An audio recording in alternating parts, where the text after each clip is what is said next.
તો આજે છે વિડીયોની અંદર આપણી પાસે દીપકભાઈ છે આપણી સાથે અને એક રાહુલભાઈ છે। તો વિડીયોની શરૂઆત કરી।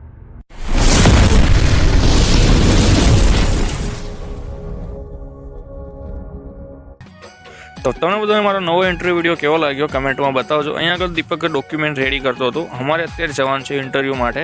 મારે દીપક અને રાહુલને અહીંયા આગળ અમે વાળ કટિંગ કર્યા હતા પોલીસ કટ, તો બંને એકદમ ફ્રેશ લાગે છે અને રાહુલ પણ ફ્રેશ જ લાગતો હતો, એને પણ સેટ કરાયા હતા। તો અમે પહોંચી જઈએ છીએ મિની દુબઈ, એટલે કે ગાંધીનગરમાં આવ્યું છે।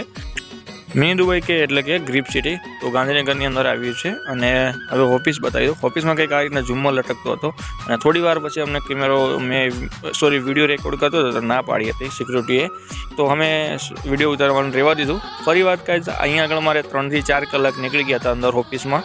તો વારાફરતી ઇન્ટરવ્યૂ થયું હતું મારું, રાહુલ અને દીપકનું। પછી અમે જઈએ છીએ અમારા ઘરની તરફ, કારણ કે નોકરીનું અમારે કંઈ બાય ચાન્સ અમારે લાગતું નથી, કારણ કે અમને નોકરી મળે।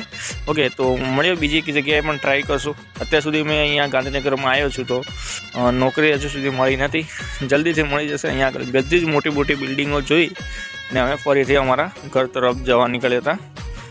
તો અહીંયા આગળ બહુ જ મોટી મોટી બિલ્ડિંગ હતી અને બીજી બિલ્ડિંગો બનવાનું પણ કામ અહીંયા ચાલુ હતું। અને અહીંયા આગળ કોણ આવે છે? અહીંયા આગળ સુપરસ્ટાર એટલે કે બોલિવૂડ ના બધા જ સેલિબ્રિટી અહીંયા આગળ આવતા હોય છે અમુક દિવસે। અત્યારે આવ્યો તો દિલજીત કેવું કંઈક નામ હતું, તે અહીંયા આગળ સેલિબ્રિટી આવ્યો હતો। અને હીરો તો બધા જ આવતા હોય છે, અક્ષય કુમાર અને અજય દેવગન બધા જ ઓલરેડી અહીંયા આવી ચૂક્યા છે।